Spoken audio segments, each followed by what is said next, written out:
과거 부채도사, 시커먼스 등으로 활약했던 코미디언 장두석이 안타깝게도 향년 67세로 별세했습니다. 현재 그의 빈소가 서울 여의도 성모 장례식장 8호실에 마련된 가운데 유족들은 이날 오후부터 고인의 죽음을 애도하기 위해 발걸음한 조문객을 맞이하고 있고 많은 후배 동료 연예인들이 눈물을 쏟고 있습니다. 최양락과 이봉원은 빈소를 3일간 지키며 안타깝게 먼저 간 장두석과 함께 했지만 소식을 듣고 이경규와 강호동이 장례식장을 찾아왔는데 최양락은 이들을 보자마자 왜 왔어? 얼른 가라고 돌려보내자 주변에 있던 사람들은 깜짝 놀랐다고 하는데요. 40년간 연예계에서 롱런하고 있는 이경규는 개그계의 대부로 불리고 있는데 최양락은 왜 빈소까지 찾아온 이경규와 강호동을 그냥 가라며 돌려보냈는지 안타까운 사연을 자세히 알아보겠습니다. 생전 부채도사 이봉원과 함께 시커먼스로 유명세를 탄 개그맨 장두석은 지병으로 신장질환을 앓고 있어 평소에도 건강에 대한 걱정이 많았던 것으로 전해졌는데 당뇨로 오랫동안 힘들어했고 길을 가다 쓰러진 적도 있는데 일어나는 게 힘에 부칠 정도였다고 하죠. 사실 장두석은 전성기 시절에도 결혼하지 않고 사람들에게 웃음을 주는 것만을 꿈꾸며 살아왔고 국민들에게 웃음과 사랑을 주는 데에만 한평생을 바친 그는 힘든 순간마저도 웃음으로 바꾸며 사람들에게 즐거움을 선사했지만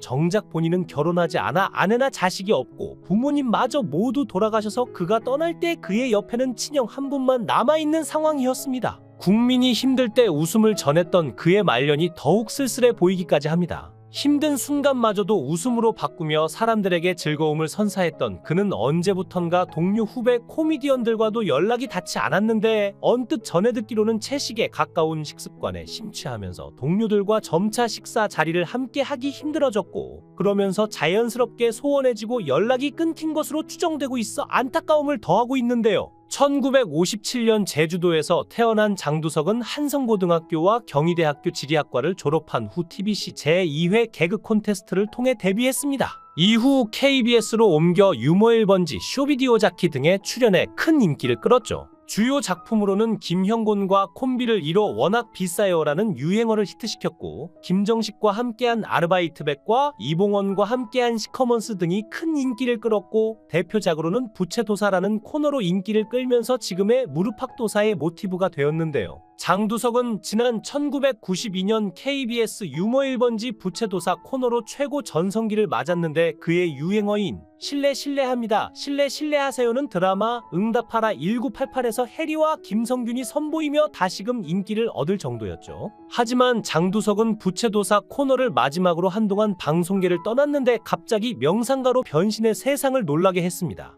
다시 세상의 모습을 나타낸 장두석은 오쇼 명상센터 쿠시딜 리더 장두석이라는 내용이 적혀있는 명함으로 확인할 수 있었는데 사실 장두석은 내내 불안감에 시달렸다고 합니다. 개그맨으로 바쁜 생활을 하면서도 전유성과 힘기획이라는 기획 사무실을 만들어 뮤지컬과 저녁록 콘서트, 주병진의 심장병 어린이 돕기 마라톤 같은 행사를 제작하기도 했고 심지어 본인이 가수로 데뷔해 사랑한다 해도 음반을 발표했고 91년도에는 녹음실과 카페를 운영했습니다. 하지만 불안감에 소주 3병에 양주 두어 병을 한자리에서 혼자 마실 수 있을 정도로 술에 중독되어 살다가 어떤 책을 보고는 명상에 빠져들게 되었고 94년과 95년에는 아예 인도에 있는 명상 공동체에서 제자로 들어가기도 했는데요. 이후에 담배도 끊고 식사도 채식으로만 하고 술은 입에도 대지 않았으며 방송 활동도 일절하지 않았기에 동료들과 연락이 전부 끊어졌던 것입니다. 그러다 이수근이 개그 콘서트에서 시커먼스를 패러디한 키커스면으로 근황이 다시 알려졌는데 이수근이 이봉원에게는 리메이크에 대해 전화로 상의하며 허락을 받았지만 장두석의 연락처를 몰라 연락하지 못한 것이었죠. 하지만 장두석은 연락을 받지 못했음에도 마음 넓게 후배들을 이해하며 혹시 도움이 필요하면 언제든 도우겠다고 했다는데 그가 얼마나 배려 넘치는 성격이었는지 여기서 드러나는데요.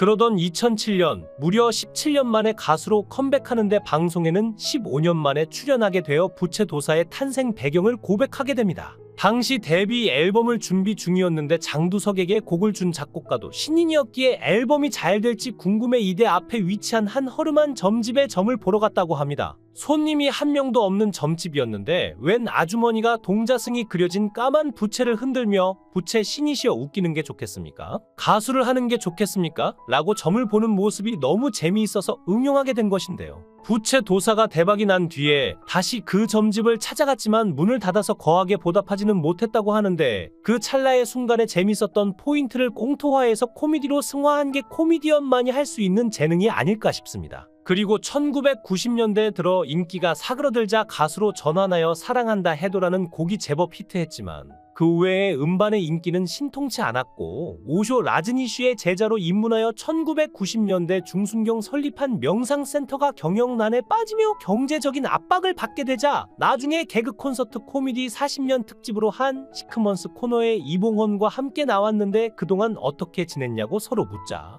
이봉헌은 사업을 장두석은 가수를 했었다고 했는데 둘 다 망해서 상호간에 그동안 뭘 하며 지냈는지도 몰랐었다고 하는데 정확히 말해서는 이봉헌이 먼저 당신 가수인 거 몰랐다고 공격하자 장두석이 사업 얘기로 반격한 거지만 결국 둘 다 상처만 깊어졌습니다. 그 후 그의 2집 앨범은 그를 기다리는 팬들을 위해서 냈다고 하는데 팬들로부터 왜 요즘 방송에 안 나오느냐 좀 나왔으면 좋겠다는 말을 들어서 아직 남아있는 팬들에게 사랑을 보답하고자 꾸준히 앨범을 내려고 노력했는데요. 당시 추억의 코미디언이었던 심영래가 인기를 끌며 장두석 역시 나오지 않겠냐는 여론이 있었는데 장두석은 유머 1번지 스타일의 꽁트 프로그램이 다시 생긴다면 재차 도전해보고 싶은 마음이지만 과거의 답습이 아닌 새로운 코너를 선보이고 싶고 내 나이에 맞는 웃음으로 다가가고 싶다며 아직까지 코미디에 대한 열정이 식지 않았음을 드러냈었죠. 과거 꽁트는 시청자들에게 웃음이 전달되기까지 오랜 시간이 걸리지만 인정을 받게 되면 그만큼 더 오래 사랑을 받았는데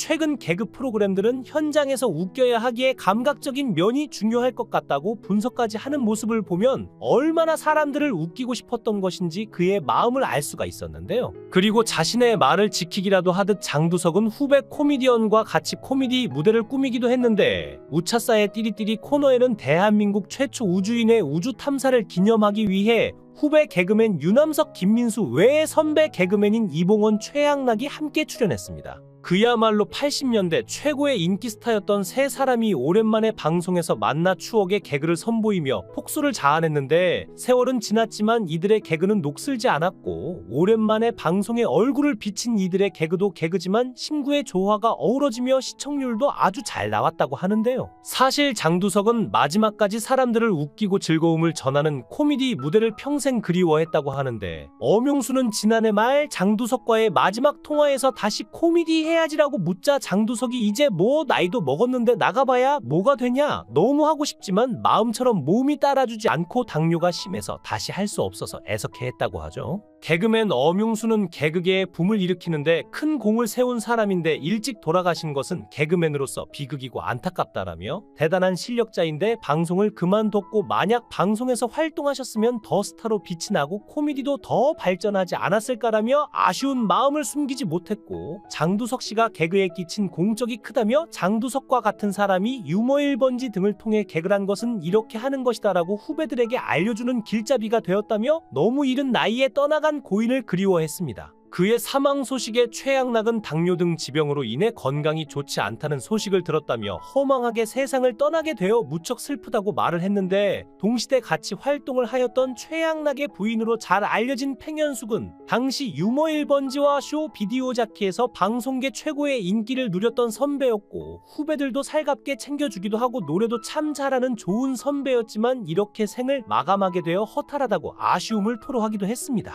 최양락은 고 장두석에 대해 개그계의 제주꾼으로 방송활동이 어느 순간부터 뜸해지면서 가슴이 아팠다고 회상하면서 아직까지 방송에서 현역으로 활동하고 있는 이경규와 강호동이 바쁜 방송 스케줄로 장례식장에 늦게 나타나자 왜 왔어? 얼른 가서 쉬다 와라며 돌려보내려 했다고 하는데요. 모래판을 휘저으며 천하장사로 일약 스타덤에 올랐던 강호동이 어느 날 안방극장을 웃기는 개그맨이 된 것은 이경규의 공이 크죠.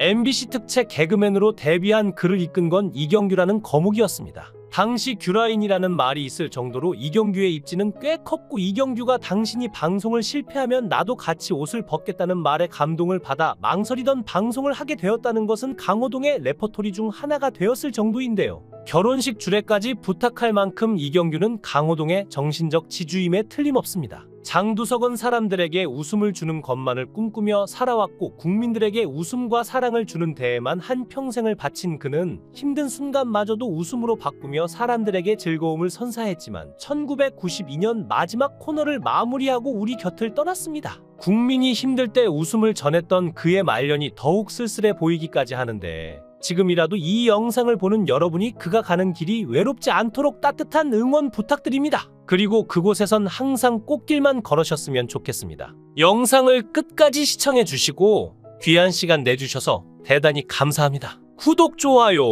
꼭 부탁드립니다. 더 좋은 영상으로 보답하겠습니다. 권행